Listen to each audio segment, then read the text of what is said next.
Welcome to Warfare Codex. If you enjoy fascinating and unusual history, make sure to like this video and subscribe for more incredible stories. Now, let's dive into the strange and extraordinary world of history's most unique individuals. Punishment 1. The Breaking Wheel. The Catherine Wheel. They called it the Breaking Wheel, but it was never just about breaking bones. It was about breaking the soul. The condemned was dragged into a public square, tied down and spread-eagled like a grotesque sacrifice.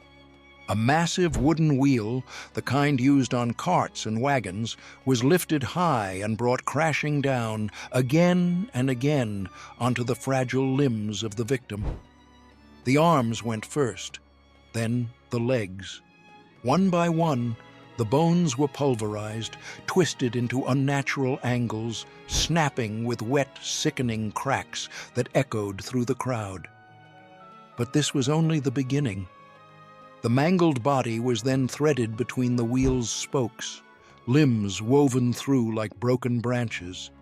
They hoisted the wheel onto a tall wooden post, leaving the shattered figure to suffer in full view of the village.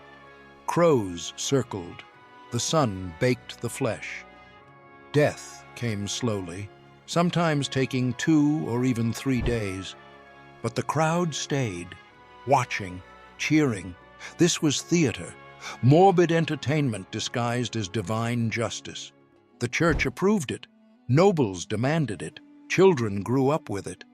In the medieval mind, the longer the suffering, the purer the punishment. Punishment number 2. The Pear of Anguish. At first glance, it looked ornamental, elegant even. A small pear-shaped object crafted from polished metal with delicate engravings, until you realized its purpose. Known as the Pear of Anguish, this device was a masterpiece of cruelty. It was inserted into the mouth, the vagina, or the rectum, depending on the alleged crime: blasphemy, heresy, homosexuality, witchcraft. Once inside, a hidden screw was turned, slowly, excruciatingly.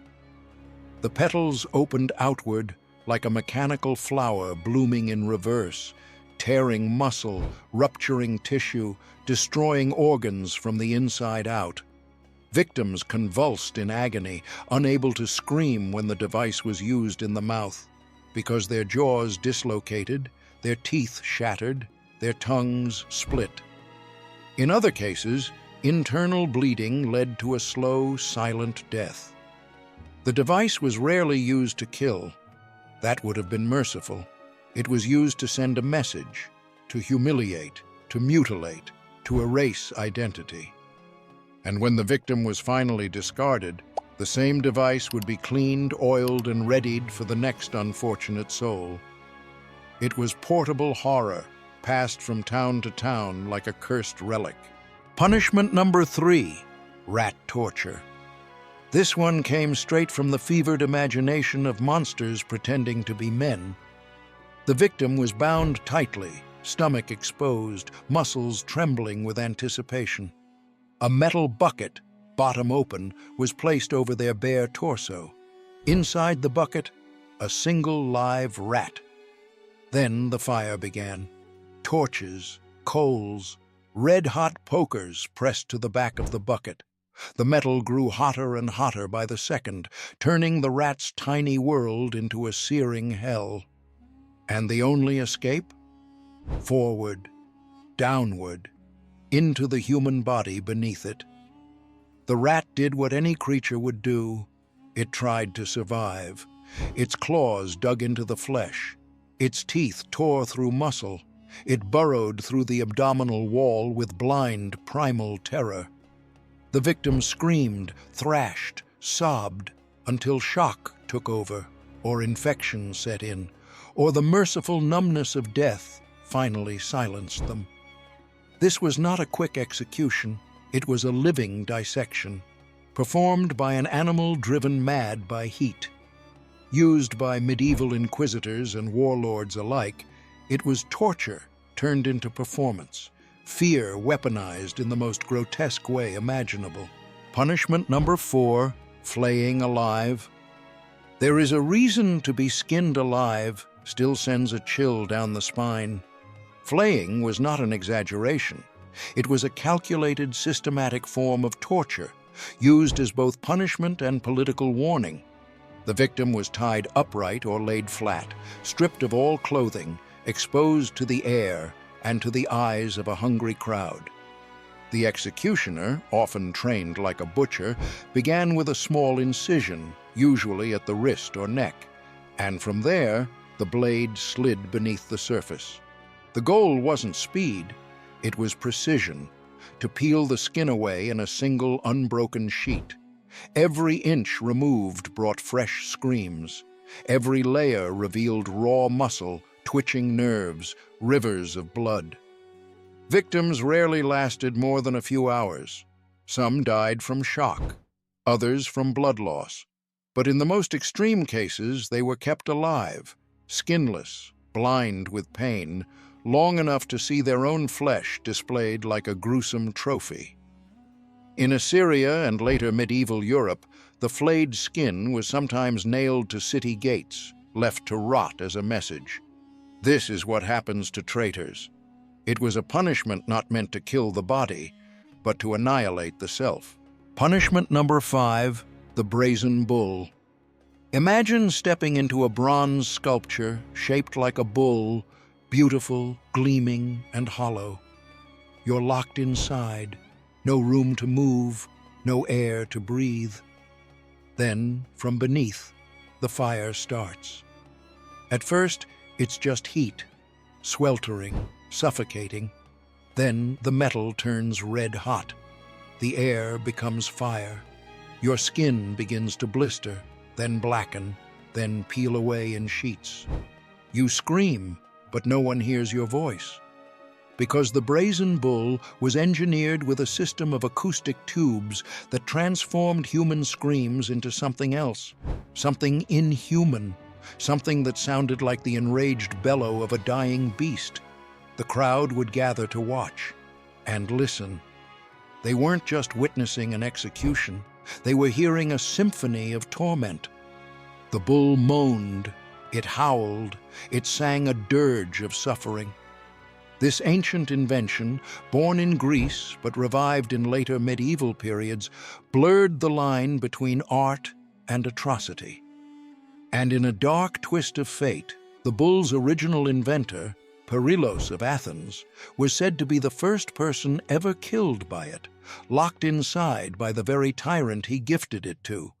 A poetic end, in the most horrifying of ways. Punishment number 6, the sawing punishment.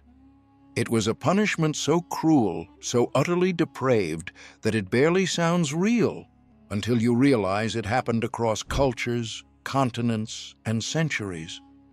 The condemned was tied upside down, their legs spread apart, body suspended by the ankles. This position wasn't random. It forced blood to rush to the head, keeping the victim conscious for as long as possible. Then the saw appeared. Not a clean surgical tool, but a rough, crude, two-man lumber saw. And the executioners began at the groin. They didn't rush. That wasn't the point. Inch by inch, the saw moved downward, or rather upward, from the victim's legs through the pelvis, the abdomen, sometimes even reaching the chest. With every stroke, tendons snapped, bones cracked, blood sprayed. But the brain, flooded with oxygen, remained aware. Witnesses often said the victim stayed alive and screaming halfway through their own body.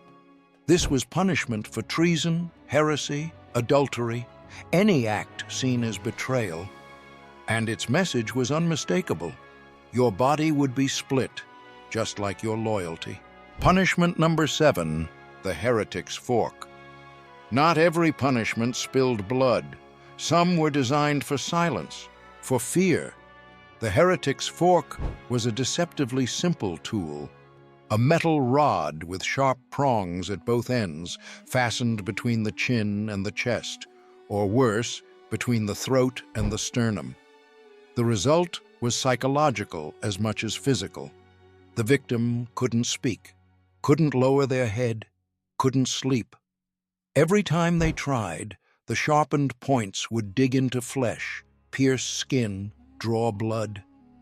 Eventually, they'd stop trying. Victims were often forced to wear the fork for days, shackled upright, surrounded by guards who whispered prayers or curses. They couldn't cry, they couldn't beg. All they could do was exist in still, perfect terror. This device was favored during the Inquisition, used to encourage repentance through silence. And to ensure obedience, many were made to wear signs around their necks reading, "I have denied my faith." The fork didn't torture the body, it tortured the soul. Punishment number 8, boiling alive. When pain wasn't enough, heat was added. In the darker corners of medieval Europe, particularly under corrupt monarchs or zealous inquisitions, some executions were carried out by boiling people alive. Not metaphorically, literally. A massive cauldron or iron vat would be filled with oil, water, or molten lead. The victim was lowered into it slowly, often by chains, inch by inch. The skin first turned red, then blistered, then sloughed off like wet parchment. Screams echoed through the streets, but boiling wasn't always immediate. Sometimes the liquid was heated after the person was submerged, so they felt the gradual rise in temperature. Muscles cooked, eyes burst, internal organs ruptured under pressure and heat. And when death finally came, the liquid was left to cool, thick with blood, flesh, and fat. In England, this punishment was briefly legalized for poisoners considered so vile they deserved to be cooked like meat. Punishment number 9, the drunkard's cloak. Not every punishment drew blood, but some destroyed dignity just as effectively. In the 16th and 17th centuries, England and parts of Germany introduced the drunkard's cloak. A barrel, cut open at the top and bottom, was fastened around the body of someone convicted of chronic drunkenness. Arms were stuck through side holes like a twisted parody of a sleeveless coat. The person was then paraded through town, mocked, humiliated, sometimes pelted with rotten food. This punishment may seem mild compared to sawing or flaying, but its effectiveness came from shame. The cloak was heavy.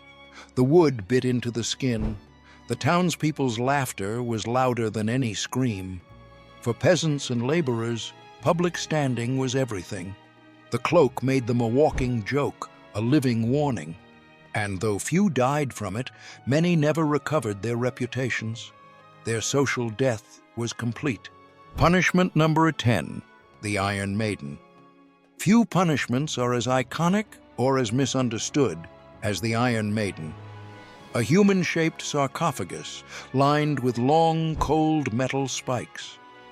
The victim was placed inside and the doors slowly closed, spikes piercing the skin but avoiding vital organs.